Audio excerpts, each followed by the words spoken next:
विवेकशील बने, दूरदर्शिता अपनाएं। दैनिक जीवनचर्या में पहले निश्चय, पीछे काम की नीति अपनाई जाती है।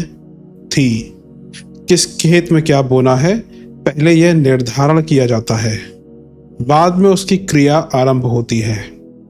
फैक्ट्री किसकी लगानी है, शिक्षा किस स्तर की पानी, यात्रा कहाँ की करनी है, जैसे छोटे छोटे प्रसंगों पर उपयोगिता अनुपयोगिता के पक्ष विपक्ष में आवश्यक चिंतन मंथन कर लिया जाता है।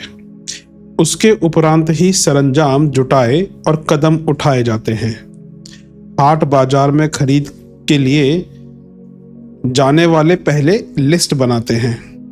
समझदार आदमी आय व्यय का बजट बनाते और अर्थ संतुलन बैठाते हैं। मूढ़ बुद्धि और बाल बुद्धि लोगों के अतिरिक्त हर कोई छोटे बड़े कामों में पूर्व निर्धारण की नीति अपनाते हैं। बी गिलेसीन ने द क्रिएटिव प्रोसेस में इस यथार्थवादी दृष्टिकोण को बहुत महत्व देते हुए कहा है। क्या कहा है? भावुकता को कलात्मक संवेदना के रूप में तो सराहा जा सकता है, पर तथ्य तक पहुंचने और संबंध प्रसंग पर सही निर्णय करने में तो उसे एक अवरोध ही माना जाएगा।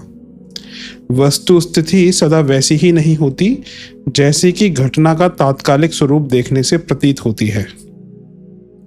उसके पीछे ऐसे कारण भी हो सकते हैं जो दंड का भी औचित्य सिद्ध करें और उदार सहायता को भी अवांछनीय ठहराएं।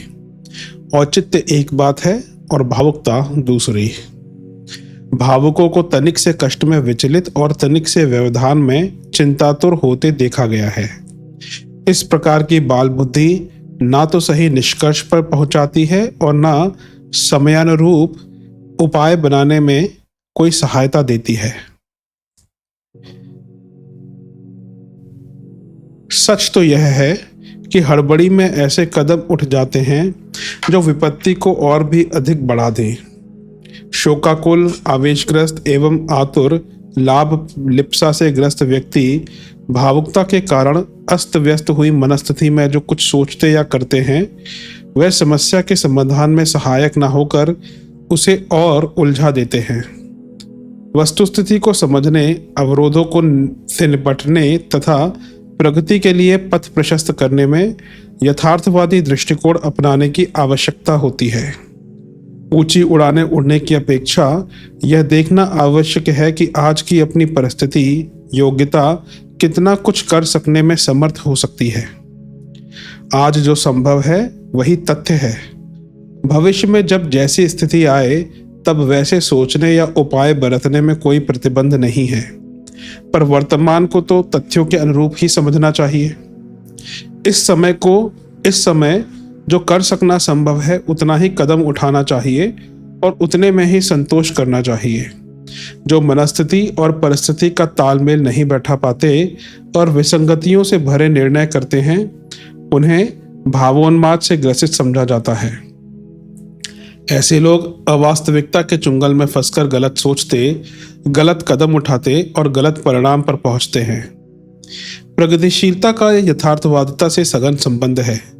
वे दूसरों की सहायता पर अवलंबित योजनाएं नहीं बनाते, वरन स्थिति को समझकर आरंभ उतना ही करते हैं जितना अपने बलबूते संभव है। आत्मविश्वास बढ़ाया जाना चाहिए और क्षमता संवर्धन में कुछ उठा ना रखना चाहिए, ताकि अगले दिनों अधिक बड़े काम करना संभव हो सके। पर आज को तो यथार्थता के साथ ही जुड़े रहने देना चाहिए। भावुकता के वशीभूत होकर ऐसा कुछ नहीं करना चाहिए जैसा कि अदूरदर्शी आवेशग्रस्त किया करते हैं। भविष्य अनिश्चित और अविज्ञात है। उसे ईश्वर ने जानबूझकर गोपनीय रखा है ताकि प्रगति के लिए पुरुषार्थ करने का अवसर मिलता रहे। निराशावादी एक ऐसा भविष्यवक्ता है जो तथ्यों और संभावनाओं से सर्वथा अपरिचित होते हुए भी ऐसे निष्कर्ष निकालता है जो न केवल अवास्तविक वरन हानिकारक भी हैं। अगला समय कैसा आने वाला है इसे कौन जानता है। बुद्धिमान से बुद्धिमान व्यक्ति भी ऐसा दावा नहीं करते हैं कि वे लाभदायक या सफल ही होकर रहेंगे। इतने पर भी वे प्रयत्नरत रहते हैं और भविष्य अनिश्चित होते हुए भी उज्जवल संभावनाओं की आशा लगाए रहते हैं। यह आशा ही उनका उत्साह एवं साहस बनाए रखने में समर्थ होती है। सफलता प्राप्त करने वालों ने अपनी मनस्थिति को सदा ऐसा ही बनाए रखा है जिसमें उज्जवल भविष्य का सपना दिखता और विश्वास बढ़ता रहे। निराशावादी भी एक अजीब प्रणाली है जो पहले से ही असफलता की बात सोचता और अंधकार भरे भविष्य का पूर्व निर्धारण करता है। ऐसा अनुमान उसने किस आधार पर लगाया यह ढूंढ निकालना कठिन है। हो सकता है कि कुछ कारण ऐसे भी हों जो निराशा जैसी झलक दिखाते हैं, पर उसके अतिरिक्त ऐसे कारण या आधार भी तो हो सकते हैं जो दूसरे प्रकार के परिणाम उत्पन्न करें और अप्रत्याशित सफलताओं के अवसर ला खड़े करें। जब सपना ही गढ़ना है तो निराशा का ही क्यों गढ़ें? जब अनिश्चित को ही निश्चित मानना हो तो विपत्ति की संभावना क्यों मान बैठा जाए? संपत्ति और सफलता की आशा लगाने में क्या हर्ज है? अनिश्चित को भयावह मान बैठने में सबसे बड़ी हानि यह है कि दुर्दिन आने से पूर्व ही दीर्घ काल तक डरावनी मनस्थिति का दुख उठाते रहने और साहस गंवाते रहने की दोहरी हानि उठानी पड़ती है। जबकि आशावादी सपने देखने पर समय आने तक उत्साह भरी मनस्थिति बनी रहती है। आशा भरी उमंगें अधिक पुरुषार्थ करने और अधिक सफलता पाने का आधार बनाती रहती हैं। कितनी ही बार संभावनाएं अप्रत्याशित रूप से उल्टी देखी गई हैं। निराशा की बात सोचने वाले भी कई बार चमत्कारी अवसर प्राप्त करते और उन्हें दैवी अनुग्रह या भाग्य का चमत्कार कहकर मोद मनाते देखे गए हैं। ऐसी दशा में निराशा भरी मान्यताएं बना लेना एक प्रकार से ऐसा दुस्साहस है जो विधाता से प्रतिद्वंद्विता करता है। जब विधाता ने भी अपने भाग्य का निर्माण स्वतः करने की छूट मनुष्य को दे रखी है तो फिर ऐसा भविष्यवक्ता बनने से क्या लाभ जिसका सृजन उत्पादन मात्र भयावह ही भयावह होता रहता है। आर डेबी ने डेवलपमेंट ऑफ ह्यूमन बिहेवियर में लिखा है, जब व्यक्ति सामाजिक जीवन में सक्रिय रूप से भाग लेने लगता है और अपने सामाजिक दायित्व का निर्वाह करता है तब उसकी सामाजिक अभिरुचियों का समुचित विकास होता है।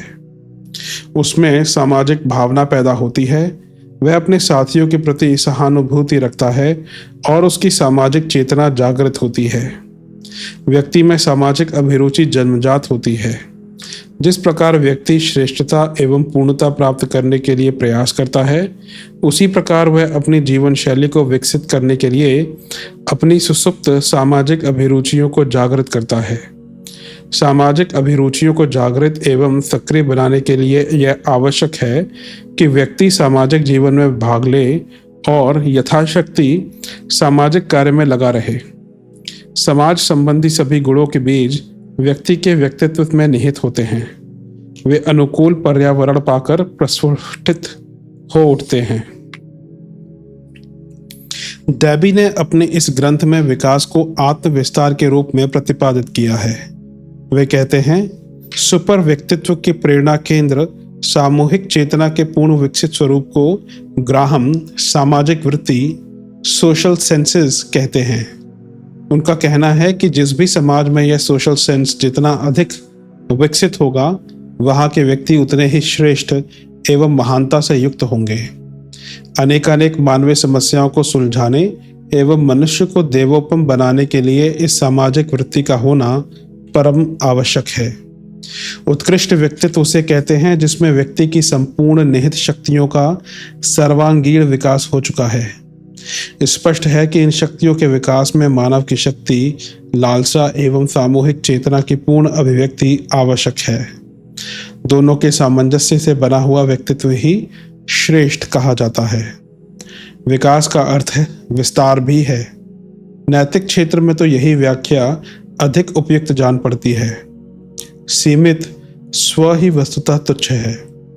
इसे विकसित वर्ग में हे समझाया जाता है। बौने अपनी बिरादरी में भले ही बढ़ चढ़कर बातें करें, तगड़े पहलवानों के समीप जाकर सकुचाते और उपहास के भाजन बनते पाए जाएंगे। जीवन क्रम में शुद्धता वह है जिसमें व्यक्ति अपने निजी लाभ की ही बात सोचता है और स्वार्थपरता की दुनिया में ही खोया रहता है।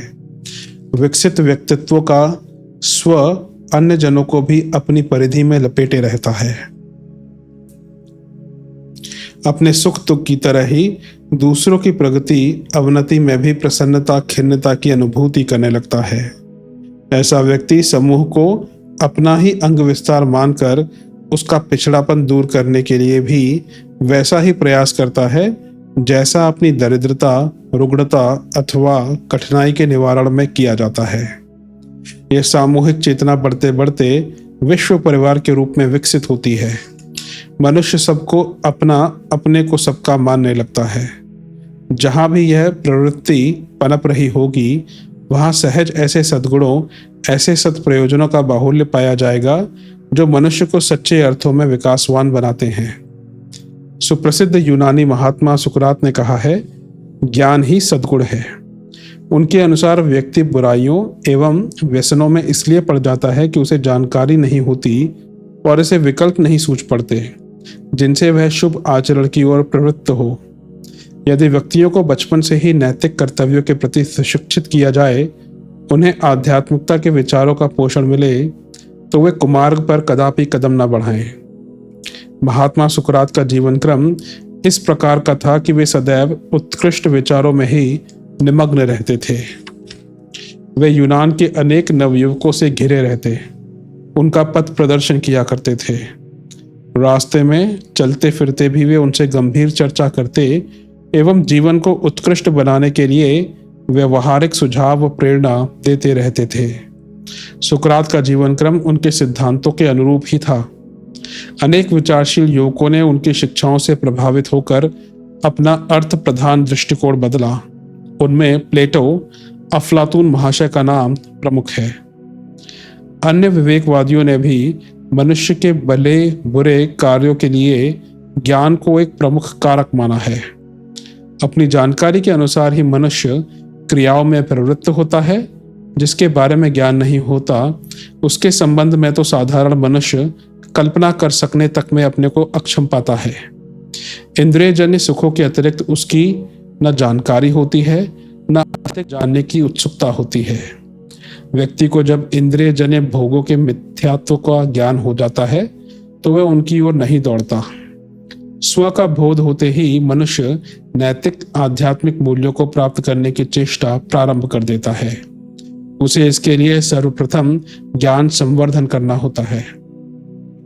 मानव से महामानव बनने का एक सोपान ज्ञान की अभिवृद्धि करना है।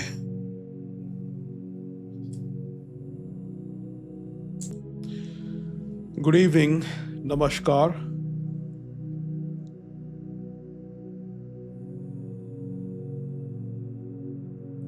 Good evening, namaskar, and that brings us to the end of this book, अपरिमित संभावनाओं का आगार मानवीय मस्तिष्क, the storehouse of infinite possibilities, which is human personality.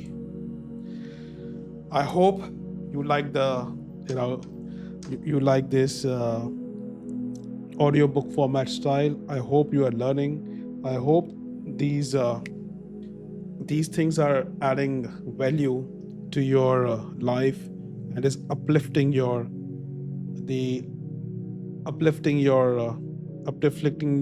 degree of consciousness. So if there is any feedback, more than happy to get it. If there is anything else that you want to share it with me, please do write me on my email address, and I will continue to record few more very beautiful and different books which perhaps definitely you would like, और वो आपके जीवन में आपके जीवन का स्तर बढ़ाएंगे और आपकी कॉन्शियसनेस को इम्प्रूव करेंगे. With that, I take your leave and I wish you a very good night. Namaste. Thank you.